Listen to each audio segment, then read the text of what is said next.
Hey y'all, what's up? It's your girl Nikisha Moody. How y'all doing on this lovely, excuse my voice was a little unsure. How y'all doing on this lovely Tuesday evening, man? I just came by because I just been just having this thought on my mind. I came across this meme online, and I wrote it down so I could say it right. It says, people with the biggest heart attracts the most draining, disloyal, disrespectful, and draining people, or difficult people. And y'all listen, that ain't nothing but the whole truth, you know? And if you have a big heart, you know it is. I mean, definitely good people are attracted to you as well, but by far and large, you're going to deal with those types of people. And it's for, I feel like it's for two reasons, right?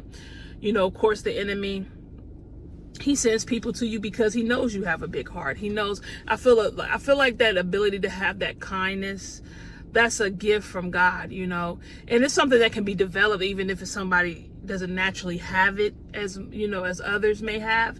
But it is definitely a gift from God, and the enemy knows it, and the enemy knows that it's you know, a kind heart is transformative. And so the enemy seeks to send people to pervert that heart, to make that heart become callous, to make that heart become cold, to make that heart become this, that, and the third. And I've seen it through, you know, even being in the comment sections, you know, people, you know, you'll see comments where people will be like, you know, that's why I don't be kind, or I do to people what they do to me. You know, you can't treat people this, that, I don't need no friends. All of this victim mentality stuff.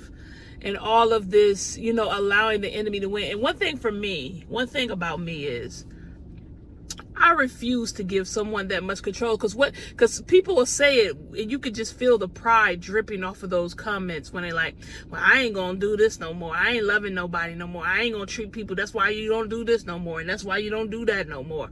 And that's why I don't do this no more. And I'm like, so you're gonna give someone, so not only was you in a previous relationship, friendship, disrespected, you know, and all of this, you're going to allow that person to also change who you are and how you show up in the world? That's just like, that's just something that person won over you, because now they changed how you innately are. And I refuse to give anyone that power over me. And I know the kindness of my heart is a superpower. That's a gift from God. Now, I will say, having those experiences, you know, when you have experiences with betrayals, experiences with people mistreating you, mishandling you, it does teach you how to have boundaries. You know, when you have you have to have boundaries, period. But especially when you have a kind heart, you have to have boundaries, because one thing I do feel like what comes along with people that have kind heart, we naturally have the ability to have like long suffering. We usually give people more chances than they actually deserve. And I'm not talking about forgiveness. Now, you always get forgiveness, right? You always forgive, but we allow people to stay around us longer than they should. So, you know, so what I've learned in having a big heart, a kind heart, is to protect that heart. And I protect that heart by, you know, putting up boundaries and, you know, setting limits. And if somebody crosses that line, you know, with love, I have to cut you off, because I refuse to let anyone darken my heart, darken my disposition, my you know, how I show up in this world, because of how they treated me, you know, because this world needs kindness. This world needs, and even to those, and I'm gonna say, and like I said, there's two reasons why I feel like those type of people come, you know, the draining, the disloyal, disrespectful people, because I feel like there's one, the enemy sends people because he wants to pervert your heart. He wants to darken your heart. He wants to harden your heart. But then I feel like God allows those people to come in contact with you so they can see something pure, so they can see something, so you can be an example in the light. And usually when God brings you around those people, when it's an assignment, it's not for you to stay long. You know, I have had a situation where God had me walk with someone that was like that, but how he did it is he kind of hid some of those things from me so I could walk with, hid it from me a little bit so I could walk with that person.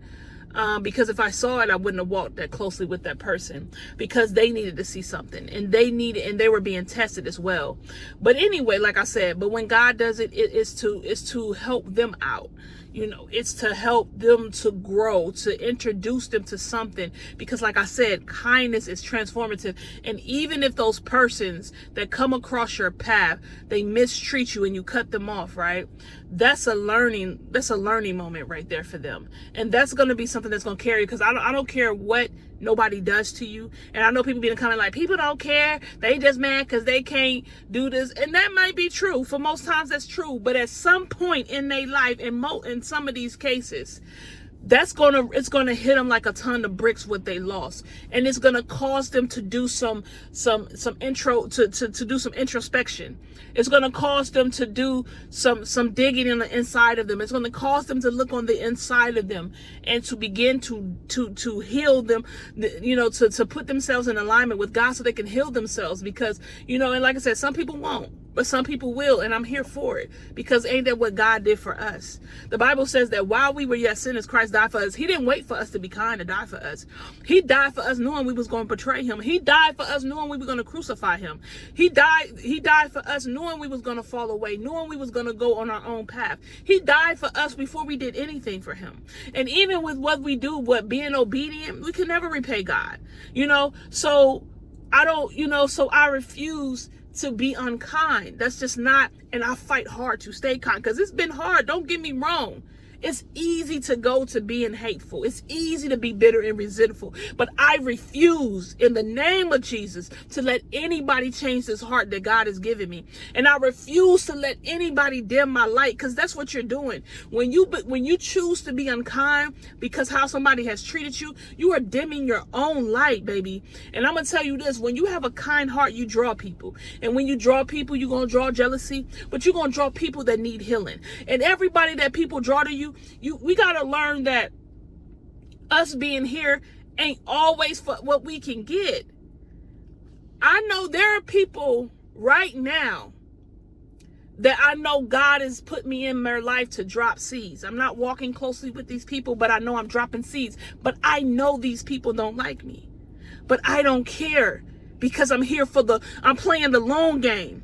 I'm planting this seed, because even if this person, with me dropping all these seeds and praying into their life, if they betray me or do something like that,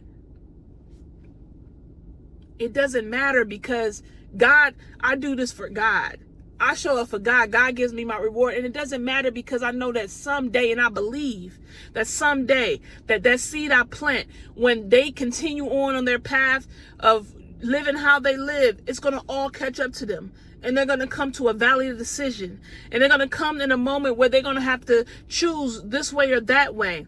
And in hopes that they choose God's way. And they'll remember all the things they've done wrong, not only to me, but to other people. And that will be used as a moment that God will transform them. Because this is the thing. If you're a Christian and you don't believe that people can be changed, then what are you even a Christian for? Are you even a Christian? I believe people can be a cheater and not be, and God transform them to not be a cheater. I believe somebody can be jealous and backstabbing and conniving, and then they meet Jesus and they no longer become backstabbing, conniving, and all of these things. So it's like, I think of the long run, like God, like I think of like what God is doing. Now, whether they make it or not, that's between them and God, but I know I'm planting them seeds, And I know that I'm praying and hoping that one day that what I plant in them and what other people that God sends along their path plants in them will lead them to a place where where they will give their lives fully to God, and they will lay down those wicked ways. Because quiet is kept, we all have our ways. You might not deal with jealousy, you might not be conniving, might be sneaky, but you got something. You got something that you got to take to God. Ain't none of us perfect. So I just want to say, man, guard your heart and don't let nobody change your heart. Show up in this world beautifully and as kind as you are. Just learn how to enforce boundaries, but do it in love. Don't be hard-hearted about it either. Don't be having that, no. Just cut people off and keep it moving. That's all you got to do. Just cut them off, keep it moving. And you know, or you know, if in certain cases you can't cut somebody off, but just, you know, put that distance there and keep it moving. Pray for them, keep it moving, and keep your heart pure. Pray for your heart every time an offense come. Every time somebody do you dirty, somebody do you greasy, you take it to God. You pray. Ask God to lift that heart and keep praying and say, God, show me if there's any seeds of offense, seeds of unforgiveness. Cleanse my heart. And I fight for this heart of mine. I fight for this heart of mine because I know the enemy is fighting hard. He's fighting hard to make it harden. He's fighting hard to make it callous. He's fighting hard to make me unkind. But I refuse to let him have my heart. My heart belongs to God. And I'm going to give him glory with my heart and how I love and how I show up in this world. So I pray you do the same too. So that's all I wanted to say, man. I love y'all. I'll talk to y'all later. Peace.